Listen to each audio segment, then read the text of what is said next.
Hari pertama saya jadi Menteri Kewangan. Dan saya tahu sepanjang kempen kita bercakap soal 8-22-8. Semua orang faham apa dia 8-22-8. Maka saya kata, perkara ini kuasa Menteri Kewangan.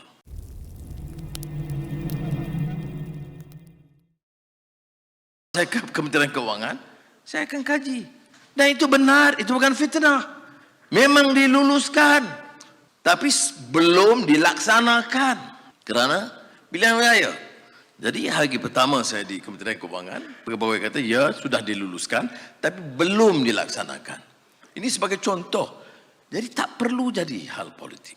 Hari pertama saya jadi Menteri Kewangan. Dan saya tahu sepanjang kempen kita bercakap soal 8-22-8. Semua orang faham apa dia 8-22-8. Maka saya kata, perkara ini kuasa Menteri Kewangan. Tentunya kelulusan jemaah menteri dan kabinet. Saya tidak tunggu. Kebetulan saya Menteri Kewangan, saya Perdana Menteri. Terus saya arahkan peringkat ini, ya, kita turunkan dulu. Daripada dulunya 8, naik 22, saya kata turun balik 8. Sebelum dibuat kajian teliti. Sudah. Kalau nak tunggu kajian, 3 bulan lagi.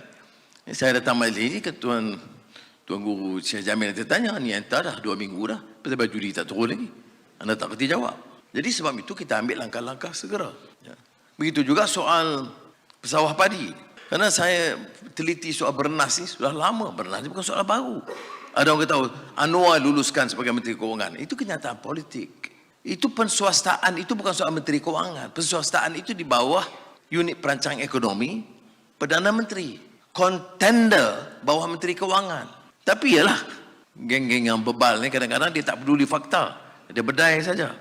Tapi kena ingat, kita cakap itu dengan serban kita, ya, dengan jubah kita, kemudian kita buat kenyataan palsu begini. Tidak boleh. Sebab itu yang disebut tradisi ilmu ini termasuk ini. Tradisi ilmu bukan soal ibadat saja. Soal kenegaraan itu perlu. Jadi sebab itu, setelah teliti, saya faham monopoli beras ini. Saya panggil, saya telefon. Tak sempat jumpa dia. Dan saya nak umum cepat. Saya telefon Tan Sri Syed Mokhtar. Dia berjaya dalam banyak bidang. Dan kita bangga. Kita boleh bagi kerjasama dalam beberapa bidang lain. Tapi saya kata janganlah bidang lain. Bidang yang menyebabkan keuntungan yang tinggi diambil. Kemudian pesawah padi itu di antara paling miskin di negara kita. Semua kita tahu. Semenanjung Tanah Melayu, siapa yang miskin? Majoriti Melayu.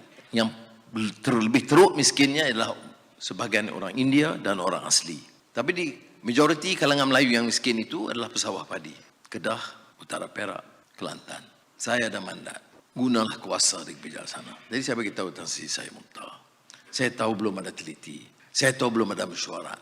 Saya tahu Kementerian Kewangan belum meneliti atau menelusuri hal-hal yang sedemikian. Ya. Tapi saya kata, boleh tak kalau beri segera. Sebab orang miskin dan susah hidup dia. Dia tak sempat tunggu jatuh kuasa demi jatuh kuasa.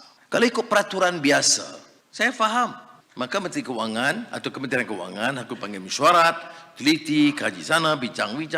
Itu teliti. Kemudian bawa kertas, bawa pertimbangan menteri bawa, kalau perlu, bawa ke kabinet. Ya, tetapi saya kata tak kepada Tan Sri Syed Mokhtar, boleh tidak pertimbangkan. Bagilah sedikit dulu kepada pesawat-pesawat padi. Kerana saya tak sanggup umpamanya berdepan dengan mereka. Saya sudah Perdana Menteri. Kemudian tidak mampu berbuat apa-apa. Dan Alhamdulillah, Syed Mokhtar mengambil sikap yang sangat positif. Dia tidak terpersulitkan. Dia kata ada kes-kes yang berlaku sebelumnya. Dia beli pada syarikat-syarikat kroni, termasuk orang UMNO, dulu, dan harga yang mahal. Saya kata kepada dia, saya tak mahu saudara rugi. Saya nak hanya beri sebahagian daripada keuntungan itu dipulang kepada orang miskin yang menanam padi. Dia jawab ya. Setelah berunding sedikit lagi, dia kata baik, segera untuk bulan Disember ini 10 juta ringgit dan untuk tahun depan 50 juta ringgit. Barulah kita akan ada rundingan untuk tingkat. Saudara, saya hanya lakukan itu kerana seluruh perjuangan politik saya itu bukan hanya memikirkan bangsa. Dalam bangsa Melayu ini bagi saya fikirkan bangsa Melayu yang tertindas, terpinggir dan paling miskin.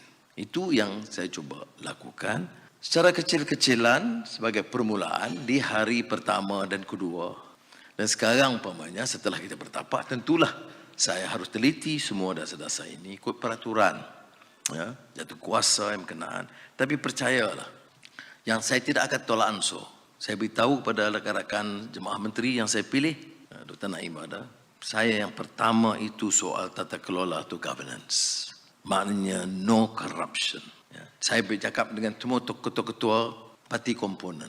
Kalau ada semasa pentadbiran saya selaku Perdana Menteri, kes seperti itu, saya minta mandat, saya pecat serta-merta. Saya tidak tolak ansur. Ya. Dan ini bukan kenyataan politik. Ini keyakinan saya. Saya telah dihumban ke penjara, dipukul setengah mati, dah lama tersiksa. Bukan untuk kemudian mendabik dada, aku menang, aku sekarang orang nombor satu. Tidak. Tapi untuk menganggap ini semua ujian dari Allah SWT. Saya selalu sebut tentang hadis Muhammad SAW. Kita hanya ujian kecil, tapi untuk mengajar kita, mendewasakan kita. Ayyun nasu asyaddu bala'an al-anbiya'u thummal amthalu fal-amthal. Ini ujian bagi kita ini kecil, tetapi ada pengajaran itu. Apa dia pengajarannya? Kita tahu apa arti susah. Kita tahu apa arti sakit dipukul padahal kita tak bersalah. Kita tahu bagaimana kegiatan pasukan keselamatan dan pendakwaan dan hakim sekiranya tidak patuh pada kerukunan undang-undang. Itu pengajaran buat kita. Kita tahu apa rasa bila dihina dan dicerca. Bukan diri tapi isteri dan anak-anak. Walaupun sekarang orang cuba permainkan lagu lama. Orang yang bicara soal khazaf sekarang boleh sanggup buat singgungan yang sedemikian. Walaupun guna teket agama. Saya tak kisah bab itu. Tetapi saya hanya melihat secara positif. Mesti ada rencana Allah Ta'ala. Saya ingat ramai Tugu Syekh Yusof Qaradawi pernah sebut saya berulang kali. Saya ingat Tuanku Haji Saleh marhum Sik. Tugu Penot Tapah apa namanya? Pasir Mas. Tugu ini ayahanda kepada mufti. Semua bila bercakap dengan saya, semua suruh kena ada kesabaran, kena ada bijak, jangan tinggal baca Quran satu hari mesti. Dia tahu saya sibuk, dia kata 10 minit pun tak apa. Kalau orang lain kena sejam lah. Bagi saya, Tok Guru ni simpati. Jadi dia kata 10 minit pun tak apa satu hari, tapi jangan tinggal sama sekali. Dan tiap ucapan, banyak Tok Guru sebut, cakap kepada rakyat Malaysia yang Islam yang bukan Islam, kalau boleh sebut satu patah ayat Quran, satu ayat atau hadis. Atau kalau tidak pun bagi maksud supaya ada erti dan pengertian dakwah. Jadi saya dari segi itu alhamdulillah bernasib baik, kerana walaupun saya bukan tergolong sebagai seorang yang kategori seorang alim dan ulama, tapi saya mendekati mereka dan peringatan mereka itu kerana orang-orang ini dia balik ke rumah malam dia tahajud, dia doa untuk kita. Jadi susah payah, bukan ada allowance, bukan ada tugas, tapi dia lakukan. Jadi oleh demikian nasihat mereka itu kita cuba hadam dan ambil serius dan laksanakan.